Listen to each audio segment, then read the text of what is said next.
औज़ुबिल्लाहिमिनश्शैतानिर्रजीम बिस्मिल्लाहिर्रहमानिर्रहीम। अस्सलाम वालेकुम टू ऑल ऑफ़ यू। मैं आप सबका टीचर तलत अब्बास। आज हम अपने मल्टीवेरिएट कैलकुलस के लेक्चर नंबर 4 की तरफ जाएंगे।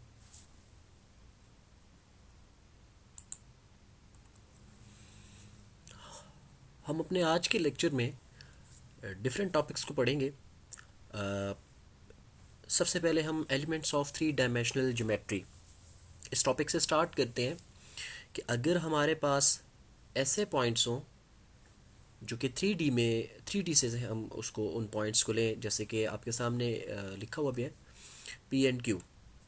ठीक है, आप सारे इससे फेमिलियर होंगे डिस्टेंस फार्मूला से। If we are talking about two dimensional, तो पी और क्यू अगर हमारे पास टू डी में कोई पॉइंट्स हों तो हमारे पास ऑर्डर पेयर आएगा x1 and y1, x2 and y2। तो डिस्टेंस फार्मूला क्या होता था? x2 minus x1 whole square plus y2 minus y1 whole square. ये बस इतना, यहाँ पे हम इसको टर्मिनेट कर देते हैं if we are talking about two D. क्योंकि टू डायमेंशनल में हमारे पास ऑर्डर पेयर होता है। ऑर्डर पेयर में हमारे पास दो ही पॉइंट्स होते हैं। हम एक्स और वाई को ही डिस्कस करते हैं, जी हमारे पास वहाँ पे होता ही नहीं है। तो अगर हम थ्री डी में डिस्टेंस फार्मूला की बात करें तो सिर्फ और सिर्फ इसमें जो थर्ड कोऑर्डिनेट है उसको हम ऐड कर देते हैं, बाकी सारा फार्मूला वही है। ठीक है, let we are considering two points P and Q, x1 y1 z, q is x2 y2 and z2 be the 2 points such that pq is not parallel to one of the coordinate axis. अब distance basically क्या है? Distance is the length between any two points.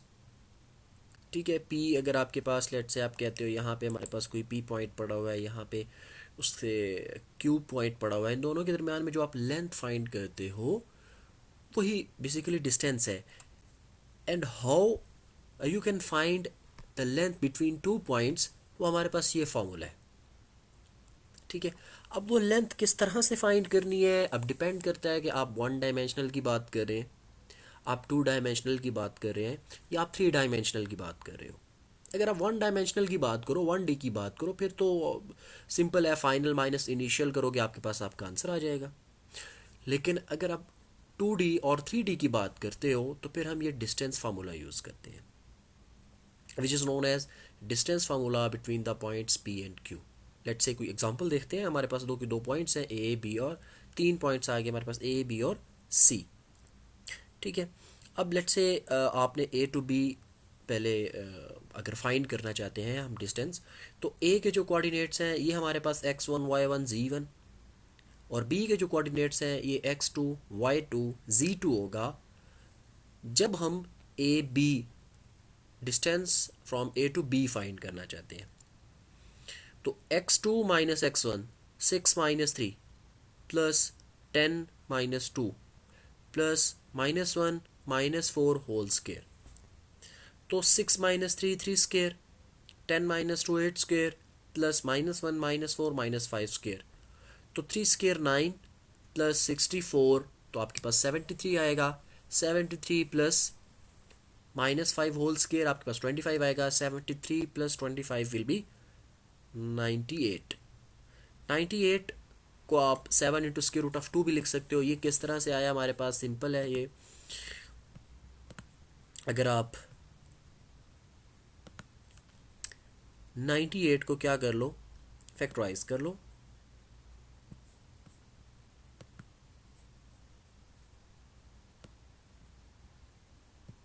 ठीक है, ये 98 है हमारे पास। आप इसको जब फैक्टराइज करोगे तो आप 2 पे इसको फैक्टराइज कर सकते हो। 2 4s आर 8, 2 9s आर 18। फिर आप क्या करोगे? 7 पे, 7 7s are and 7 1s are. तो 7 स्क्वेयर जो है वो स्क्वेयर रूट से बाहर आ जाएगा और स्क्वेयर रूट ऑफ 2 आपके पास एज इट इज़ आ जाएगा। इसी तरह अगर आप ए सी फाइंड करना चाहते हो, जब आप ए सी की बात करोगे, अच्छा यहाँ पे एक चीज़ मैं आपको बताता जाऊँ, ये इसके साथ बिल्कुल स्ट्रेट लाइंस जो पुट की गई है ना, ये बेसिकली मॉड होता है। जब भी आप डिस्टेंस फाइंड कर रहे होते हो दो पॉइंट्स के दरमियान में, तो हम ये मॉड लाजमी तौर पे लगाते होते हैं। क्यों? ये मॉड बेसिकली जो नेगेटिव वैल्यूज़ होती हैं उनको पॉजिटिव कर देता है। ये हम इसलिए लगाते हैं क्योंकि distance can never be negative. क्योंकि आपने ऐसा कभी भी नहीं सुना होगा, आपने कहा हो कि हमारे घर से हमारी यूनिवर्सिटी का जो डिस्टेंस है वो -2 किलोमीटर्स है, तो डिस्टेंस कभी भी नेगेटिव नहीं होता। तो हमारी कैलकुलेशंस में समटाइम्स, मतलब कैलकुलेशंस में भी वो पॉजिटिव ही आएगा, बट इन केस अगर वो वैल्यू माइनस आती भी है तो ये मॉड उसको ऑटोमेटिकली प्लस कर देगा। ठीक है। अब ए सी की अगर बात हो रही है तो ए के जो कोऑर्डिनेट्स होंगे वो x1 y1 z1 कंसीडर किए जाएंगे, सी के कोऑर्डिनेट्स x2 y2 और z2 कंसीडर किए जाएंगे। इसी तरह यहाँ पे बी के कोऑर्डिनेट्स x1 y1 z1, सी के coordinates x2 y2 z2 consider किए जाएंगे। डिस्टेंस फार्मूला के बाद हमारे पास मिड पॉइंट फार्मूला आ जाता है कि अगर if we are given with 2 points then how we can find the mid point. तो लेट्स से P हमारे पास और Q कोई दो पॉइंट्स हैं, and we assume that R is the middle point of the line segment PQ। ये P और Q दो points हैं, दोनों पॉइंट्स को ज्वाइन करेंगे, हमारे पास एक लाइन आएगी। उस लाइन का कोई ना कोई मिडल पॉइंट होगा, उसको हमने अज्यूम कर लिया R। और how we can find R? तो x y and z R के coordinates and x y and z। तो x कैसे आएगा? If we add this x1 plus x2 by 2, y y1 plus y2 divided by 2 and z z1 plus z2 divided by 2। Second example है, आपके पास a और b given है, तो coordinates of A B क्या हो जाएंगे? x1 plus x2 divided by 2, 3 plus 6 divided by 2, 2 plus 10 divided by 2, 4 plus minus minus 1 divided by 2। तो आप इसको सिंप्लीफिकेशन करके आपके पास 9/2, 6, 3/2। उसके बाद हम अगर हमारे पास कोई पॉइंट गिवन है then how we can find its direction cosine. अच्छा, सबसे पहले ये बात मैं आपको बताता चलूँ, डायरेक्शन कोसाइंस यहाँ पे क्या चीज़ है? कोई ऐसा नई चीज़ नहीं है, आप लोग कॉज के बारे में ऑलरेडी पढ़ चुके हुए हो। ठीक है।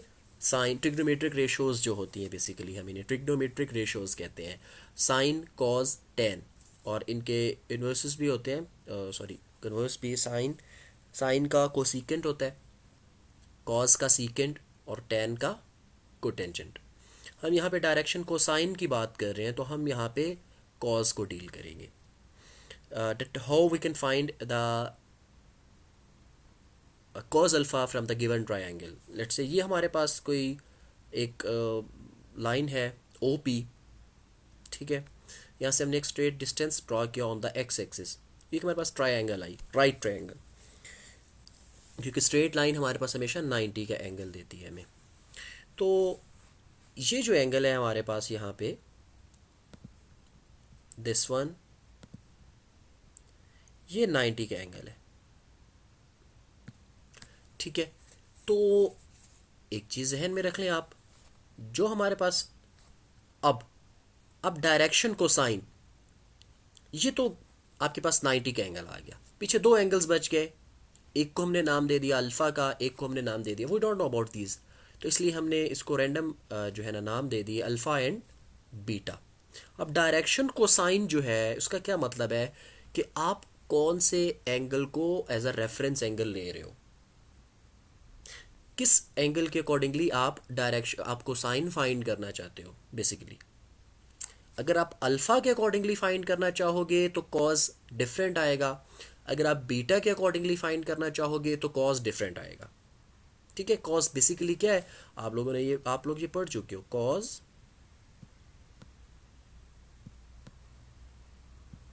थीटा। लेट से मैं जनरली बात कर रहा हूँ, थीटा जो है ये किसके इक्वल होता है?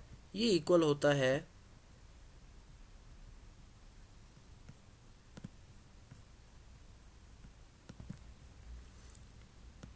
कॉज थीटा इक्वल होता है हमारे पास बेस ओवर हाइपोटेन्यूज।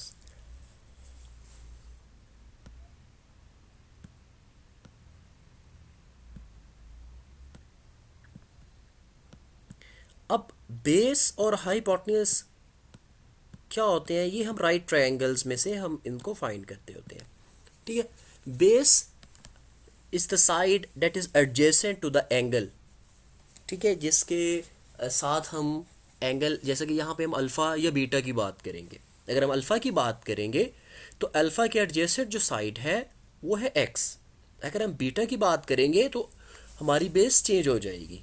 ये तो एंगल 90 का है ना, इस पे तो कोई फ़र्क नहीं पड़ता, ये तो 90 का ही रहेगा।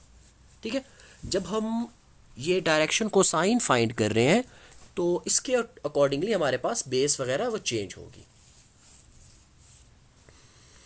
तो इसी तरह अगर मैं अल्फ़ा को as a reference angle choose करूँ तो जो हमारा कॉज अल्फ़ा होगा वो होगा बेस ओवर हाइपोटेन्यूज। तो बेस हमारी एक्स है, hypotenuse is the side that is opposite to the 90, that is opposite to the angle 90। तो ये 90 के सामने वाली हमेशा हमारे पास हाइपोटेन्यूज ही होता है। ठीक है, तो आर सेम रहेगा, बेस चेंज होगी अकॉर्डिंग टू दिस एंगल्स। अगर अल्फ़ा आप ले रहे हो आपका एक्स एंगल बेस होगी, बीटा आप अगर ले रहे हो तो फिर आपकी वाई बेस होगी। ये आप देख सकते हैं, cos alpha equals base over hypotenuse x over r, cos beta y over are.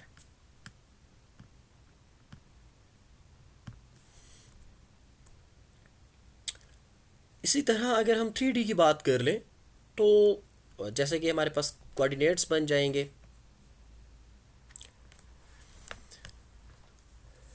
3D में अगर हम बात करें तो हमारे पास कोऑर्डिनेट्स होते हैं एक्स वाई एंड जी। ठीक है, एक्स एक्सिस के साथ जो हमारे पास एंगल बन रहा है उसको हमने अल्फ़ा कह दिया, वाई एक्सिस के साथ जो एंगल बन रहा है उसको बीटा कह दिया, और जो थर्ड एक्सिस है हमारे पास जी, उसके साथ जो एंगल बन रहा है उसको हमने गैमा कह दिया। तो ये तीनों हमारे पास डायरेक्शन एंगल्स आ गए। उसके बाद आगे हम देखते हैं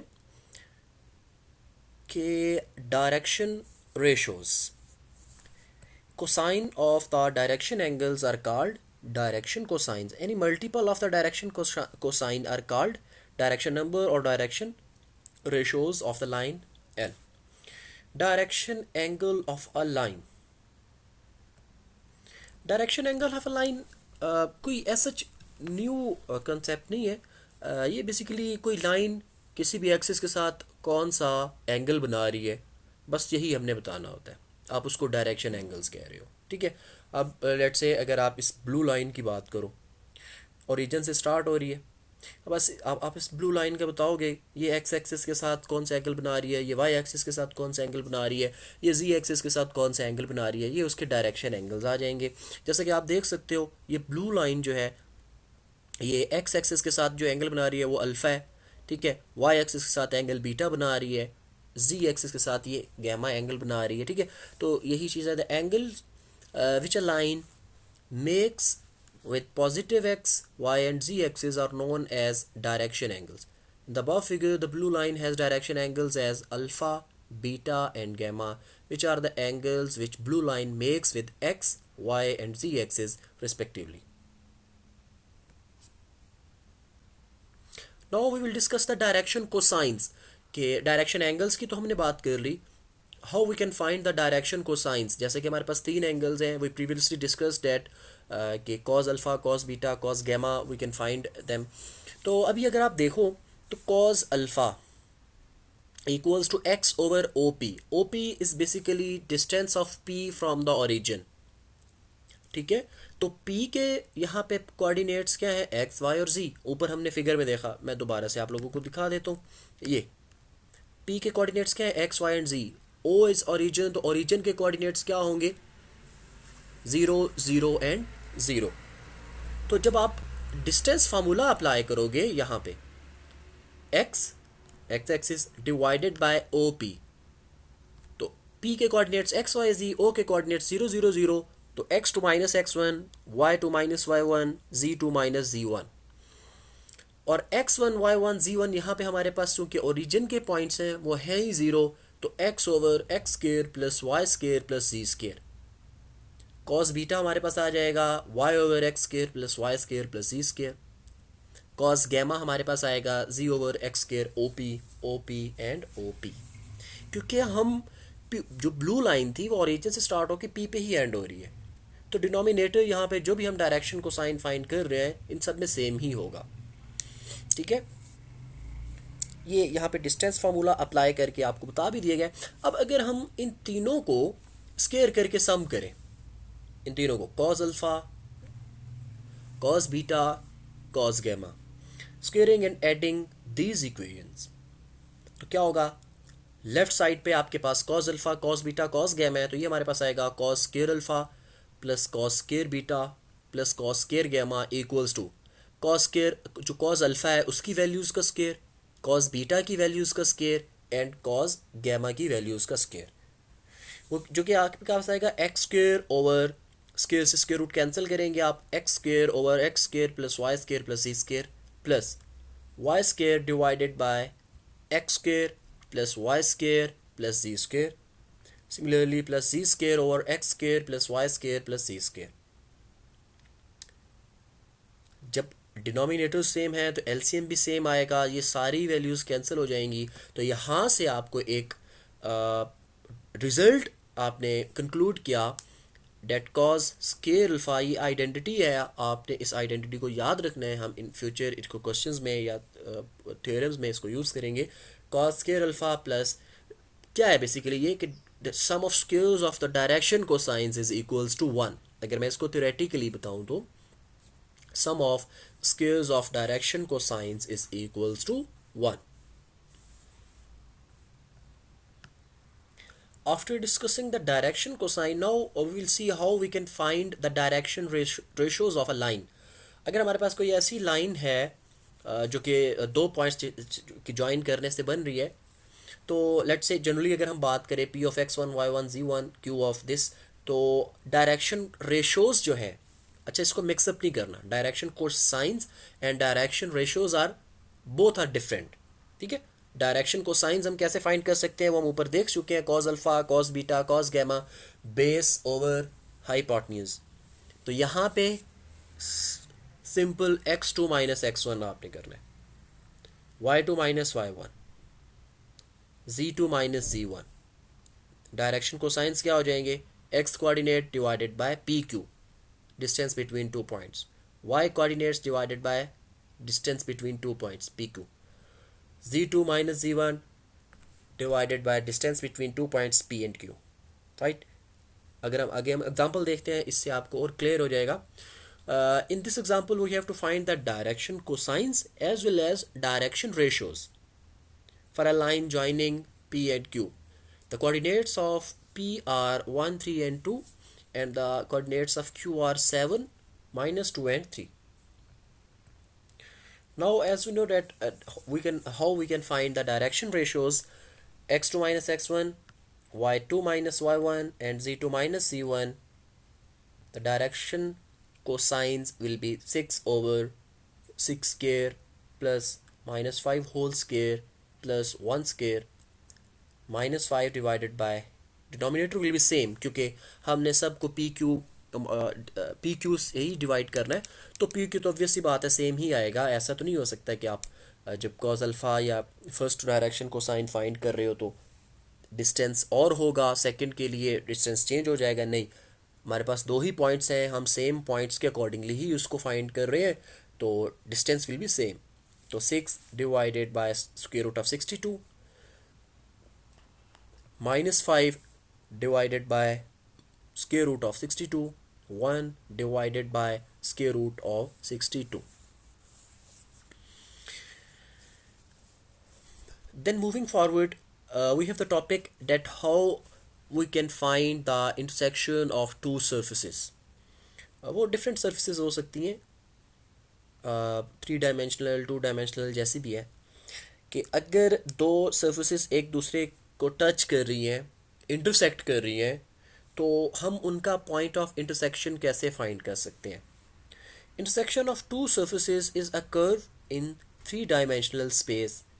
It is the reason that a curve in 3-dimensional space is represented by two equations representing the intersecting surfaces. Intersection of cone and sphere. Cone और स्फेयर आप दोनों शेप से आप अच्छी तरह वाकिफ़ होंगे। एक कोन तो सिंपल आपके पास वो आइसक्रीम कोन भी होती है, वैसी ही शेप होती है हमारे पास। और उसके बाद साथ स्फेयर है। ये ये आपके पास पर्पल कलर में एक स्फेयर है, ये एक कॉनिक फॉर्म में है। 3D अगर आप शेप में आपको दिखाया जाए तो ये इस तरह की, ये हमारे पास एक कॉनिक है, ये आपके पास एक स्फेयर है। इन दोनों का ये इंटरसेक्शन, ठीक है। अगर इंटरसेक्शन ऑफ टू प्लेन्स की अगर हम बात करें, एक्स वाई जी, ये जो प्लेन्स हैं हमारे, तो ये इस तरह की, अगर हम थ्री डी, ऑब्वियसली हम यहाँ पे 3D की बात कर रहे हैं, ठीक है। ये जब हम 3D में इसको ड्रॉ करते हैं तो ये जो हमारे पास एक्स वाई और जी एक्सेस लें, एक्स वाई और जी कोऑर्डिनेट्स जो हैं, ये हमारे पास 8 ऑक्टेंट्स में डिवाइड हो जाते हैं। ये एक हमने टेबल बनाया। इस टेबल में हमने मतलब इसको बनाने का मकसद ये था कि एक ही स्लाइड में, हाँ, आपको इस सारा इसका सारा बता दिया जाए हमारे पास जो डिफरेंट प्लेन्स हैं उनकी डिस्क्रिप्शन या इक्वेशंस हमारे पास क्या आती हैं, ठीक है। अब जैसे कि हम पहले एक्स वाई प्लेन की बात करें, तो इसमें अगर हम पॉइंट्स की बात करें, we are just talking about x y, there is no z. तो जी वाला कोऑर्डिनेट क्या होगा आपके पास, ऑब्वियसली वो zero, that will be zero. X y zero, c will be zero, equation क्या आएगी आपके पास, सी इज़ ज़ीरो। इसी तरह अगर आप if you are talking about x z, तो क्या होगा, x comma zero comma z, then y will be zero medically, y z में ज़ीरो वाई एंड जी। अगर आप 1D की बात करो एक्स एक्सिस की, तो एक्स एक्सिस के ऊपर आपके पास एक्स के अलावा सारे कोऑर्डिनेट्स ज़ीरो होंगे, वाई भी जी भी। Same for the y, y axis के ऊपर आपके पास वाई कोऑर्डिनेट एग्जिस्ट करेगा, एक्स और जी जो है वो एग्जिस्ट नहीं करेंगे। इसी तरह अगर आप जी एक्सिस की बात करो, तो जी एक्सिस के ऊपर आपके पास एक्स और वाई ज़ीरो आ जाएगा, जी के पॉइंट्स आपके पास मौजूद होंगे। तो ये एक इसको समराइज़ कर दिया गया 3D को, कि अगर एक्स वाई, हाँ, अगर एक चीज़ यहाँ पे मिसिंग है, अगर एक्स वाई और जी प्लेन की बात करें तो डिस्क्रिप्शन में consist of all points of the form x comma y comma z. तो इक्वेशन में कोई भी आपके पास कोऑर्डिनेट ज़ीरो नहीं आएगा, एक्स ज़ीरो, सॉरी, कोई भी प्लेन ज़ीरो नहीं होगा। ओरिजिन पे तो फिर सारे ही ज़ीरो होते हैं। उसके बाद अगर हम बात करें इक्वेशन ऑफ प्लेन की, ठीक है, तो जनरल इक्वेशन ऑफ प्लेन हमारे पास है a x plus b y plus c z plus d equals to zero. ये मैथमेटिकली जब हम प्लेन की बात करें तो ये जो इक्वेशन है ये एक प्लेन को डिनोट कर रही है, 3D की बात हम कर रहे हैं, ठीक है। D is some constant, a x plus b y z, a b और c are the coefficients of x y z, और ये कोई कांस्टेंट्स होंगे, रियल नंबर्स होंगे, they could be positive, they could be negative, integers, rational और irrational numbers कुछ भी हो सकते हैं। क्योंकि हमने जब कह दिया रियल नंबर्स, तो रियल नंबर्स में natural, whole, integers, rational, irrational, ये सारे ही आ जाते हैं, ठीक है। तो प्लेन के बाद अगर हम स्फेयर की बात करें, तो स्फेयर की जो स्टैंडर्ड इक्वेशन होती है, that is x minus x naught whole square plus y minus y naught whole square plus z minus z naught whole square equals to a square, ठीक है। या अगर आप स्फेयर के ऊपर सर्फेसिस की बात कर रहे हो, ठीक है, तो f of x y z will be equals to concentric sphere, more than one आ गया एक्स वाई जी, तो एक्स के ये एक हमारे पास जो ये जिस वन ब्राउनिश सी है, x square plus y square plus z square equals to 3 है। ये वाली जो इंटरनल स्फेयर है, this is equals to x square plus y square plus z square is equals to 2, and this one is x square plus y square plus z square is equals to 1। ये सारी origin पे ही है, इन सब का जो centre है concentric, these three spheres are concentric. Concentric means कि ये तीनों एक ही, इन तीनों का सेंटर सेम है, रेडियस डिफरेंट है, सेंटर तीनों का सेम है। जैसा कि ये जो कलर्ड है स्काई ब्लू टाइप, जो भी ये दिस वन, इसका रेडियस आपके पास 1 आ रहा है, इसका आपके पास 2 है, और ये जो सबसे बड़ी सरफेस है इसका रेडियस आपके पास क्या है, 3, ठीक है। लेकिन ये तीनों स्फेयर्स हैं क्या, कंसेंट्रिक है। बेसिकली स्फेयर जो है ना, ये आपके पास इट्स लाइक अ सर्कल।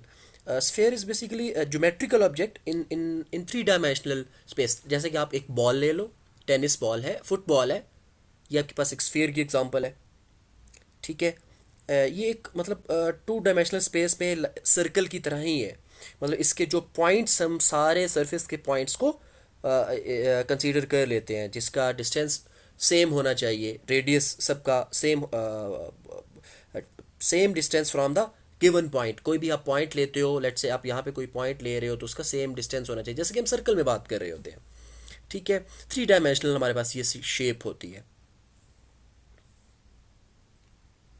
अगर आप इसका वॉल्यूम, कोई स्फीयर का वॉल्यूम फाइंड करना चाहता हो, तो वो, क्योंकि थ्री डी, जब भी हम किसी थ्री डी शेप की बात कर रहे होते हैं तो हम उसका वॉल्यूम फाइंड करते हैं। टू डी की बात कर रहे होते हैं, हम उसका एरिया फाइंड करते होते हैं। जब वन डी की बात कर रहे होते हैं, हम ऐसी शेप्स को लेंथ कहते हैं, उसकी लेंथ फाइंड करते हैं। स्फेयर का वॉल्यूम फाइंड करते होते हैं, वो होता है 4/3 πr³ तो ये स्फेयर की जनरल इक्वेशंस थी हमारे पास। अब ये बेसिकली ये जनरल इक्वेशन है। अब यहाँ पे चूंकि ये ओरिजिन के अराउंड ही बनी हुई है, तो ये x not y not z not zero ही होगा। इसलिए यहाँ पे, और दूसरी चीज़ क्या है, this is equals to a square. ठीक है। यहाँ पे वन स्केयर, टू स्केयर या थ्री स्केयर होता, इसलिए यहाँ पे स्केयर रूट ले लो या स्केयर कर लो, एक ही बात है। तो यहाँ पे स्केयर रूट ले लिया गया। एक्स नॉट वाई नॉट चूंकि ओरिजिन के अराउंड है, तो एक्स नॉट वाई नॉट और जी नॉट क्या होंगे, ज़ीरो। सेंटर, सेंटर इनका है ही ओरिजिन, तो ओरिजिन पे पॉइंट्स ही आपके पास ज़ीरो ज़ीरो ज़ीरो है, इसलिए यहाँ पे हमारे पास सिंपल इक्वेशन आई है। Now we will talk about the right circular cone. Previously हमने कोन के बारे में बात की। कोन बेसिकली एक थ्री डायमेंशनल शेप ही होती है, जिसका हैविंग सर्कुलर बेस। ठीक है, जिसकी बेस सर्कुलर होती है, सर्कल की फॉर्म में। जैसे कि यहाँ भी आप देख लो, ये इसकी बेस सर्कुलर फॉर्म में है। ठीक है। यहाँ पे हम स्पेसिफिकली बात करेंगे राइट सर्कुलर कोन। तो राइट सर्कुलर कोन एक हमारे पास ऐसी कोन होती है जिसका एक्सिस जो है ना, वो वर्टेक्स के या जो उसकी सर्कुलर बेस है उसके मिड पॉइंट पे उसको मीट कर रहा होता है, उसका एक्सिस। जैसे कि ये हमारे पास एक्सिस है, ये उसकी सर्कुलर बेस है, उसके मिड पॉइंट से क्या कर रहे हैं, तो इसको आप क्या कहते हो, राइट सर्कुलर कोन। ठीक है जी। जैसे कि एंगल, ये फाई, यहाँ पे एंगल लिया गया है, डेट इज़ π/4। रेडियंस में जब हम एंगल्स को डिनोट कर रहे होते हैं तो पाई की फॉर्म में करते हैं। डिग्रीज में अगर मैं इसकी बात करूँ तो ये 45 है। पाई इज़ 180, 180 को आप 4 से डिवाइड करो, आपके पास 45 आ जाएगा। जी आपके पास इसका x square plus y square, ये सिंपल फार्मूलाज है। It just for the knowledge, ये डिफरेंट शेप्स आपके सामने ड्रॉ की गई हैं। ये अगर आप टू स्पेस है, 2D स्पेस है, तो x plus y equals to 1। ये एंगल्स आपके पास 45 का आ रहा है। इसी तरह अगर 3D में करो तो आपके पास ये कुछ इस तरह की चीज़ आ जाएगी। अगर आपके पास स्केयर इक्वेशन आ जाए तो कुछ इस तरह की, y is equals to x square.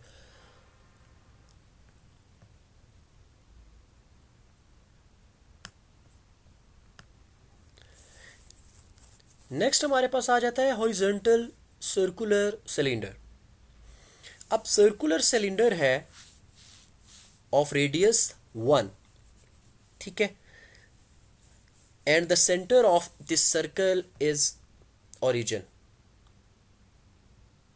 वैसे अगर हम बात करें जनरल इक्वेशन ऑफ सर्कल की, तो वो होती है x minus h square plus y minus k square equals to 1, sorry equals to something, जो भी उसका रेडियस होगा। यहाँ पे हमारे पास क्या है, हम इसका सेंटर ओरिजिन कंसीडर कर रहे हैं। एच और के जो है वो ज़ीरो हो जाएगा, डेट इज़ वाई और equation will be x square plus z square. हम एक्स और जी, अगर आप यहाँ पे एक्स और वाई लेते तो ये x square plus y square होता। X square plus y square is equals to 1। ये बेसिकली सिलेंडर है, तो उस सिलेंडर की बेस को सेपरेटली ड्रॉ किया गया है। ये इस बेस को एक्स और जी डायरेक्शन में, ये वाई डायरेक्शन में है। तो हम सिर्फ उसकी बेस की बात कर रहे हैं, तो बेस में सिर्फ एक्स और जी इन्वॉल्व है। हम इस सिलेंडर तो 3D है, but we are just talking about the base of horizontal circular cylinder. और इसकी बेस जो है वो हमारे पास सर्कुलर फॉर्म में है। Next one is horizontal elliptic cylinder. In the previous lecture, we have discussed about these shapes: circular, elliptic, parabolic, like मतलब हमने डिफरेंट ग्राफ्स को डिस्कस किया था, डिफरेंट इक्वेशंस को डिस्कस किया था, उसमें से एक एलिप्टिक शेप, एलिप्टिक बेजवी, लाइक एग्स, एग अंडा जैसे होता है उस तरह की शेप, थोड़ी पिचकी हुई। तो सर्कुलर जिसकी बेस थी, या अभी हम बात कर रहे हैं एलिप्टिक बेस हो, वैसे ही हम 3D फॉर्म में ये एक एलिप्टिक शेप आ गई हमारे पास इक्वेशन क्या आएगी, x square plus 4z square equals to 4। ठीक है, हम y की यहाँ पे बात नहीं कर रहे, y इज 0 हेयर।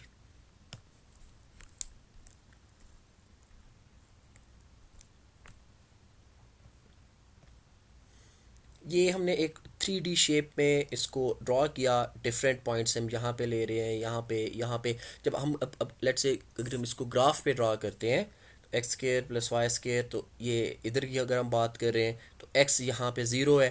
ठीक है, ये जी एक्सिस है, this one is z axis, this one is y axis, ये एक्स एक्सिस है। ठीक है, ये एक्स एक्सिस है हमारे पास। यहाँ पे अगर कोई पॉइंट लाई कर रहा है तो वो वाई और जी के दरमियान में लाई कर रहा है।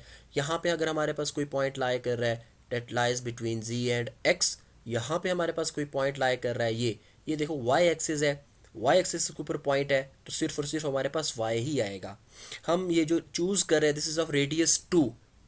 ठीक है, तो हमें कैसे पता चला इसका रेडियस 2 है, हमें इसके इक्वेशन से पता चला। इक्वेशन क्या होती है, x square plus x minus, मतलब जनरली इसका सेंटर जो है वो ओरिजिन है, तो एक्स जब द सर्कल एट ओरिजिन, उसकी हमेशा जो इक्वेशन होती है वो यही x square plus y square equals to a square होती है। ठीक है, 4 को हम 2 स्क्वेयर लिख सकते हैं, तो इसलिए जो रेडियस है वो है 2। रेडियस क्या है आपके पास, 2। तो ये जो रेडियस, ये जो सर्कल ड्रॉ किया गया this is of radius 2, that is why we are taking this point as 2। अगर यहाँ पे है तो हम उसको y को 2 कह रहे हैं, ये 2 x की बात कर रहे हैं, तो ये रेडियस है इसका, इस पॉइंट से सेंटर से यहाँ तक जो डिस्टेंस होता है, we know that the distance from the centre to the boundary point is as the radius of that circle, any specific circle. अगर हम यहाँ इसकी बात करें तो वो आपके पास 2 आएगा।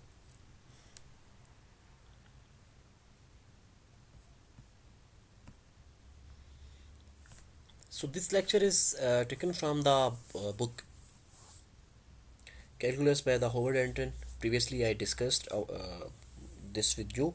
आप लोग इससे हेल्प ले सकते हो, मैंने चैप्टर नंबर और पेज नंबर मेंशन किए हुए हैं। 3 dimensional space, this is at 657। You can easily download this book from Google Chrome, या किसी भी आपको ईजिली मिल जाएगा खैर PDF फॉर्म में। अब वहाँ से इसकी हेल्प लें, लेक्चर्स को प्रिपेयर करो। This lecture is enough for you guys, but you have to you I suggest you must have to see the book. ठीक है, क्योंकि इन फ्यूचर आपको क्वेश्चंस में, क्विज़ेस में, असाइनमेंट्स में क्वेश्चंस जो हैं वो हेल्प आउट करेंगे बाय स्टडीइंग दिस बुक। आपको ये नहीं लगेगा कि लेक्चर आउट ऑफ कोर्स आ गया या इस तरह की कुछ चीज़ें। So this was the lecture, thank you very much for watching. If you have any questions, you can comment below. कोई भी confusion हो आप comments में बता सकते हो. Inshallah, I will try to answer all the queries. Thank you very much. Stay blessed. खुदा हाफिज़.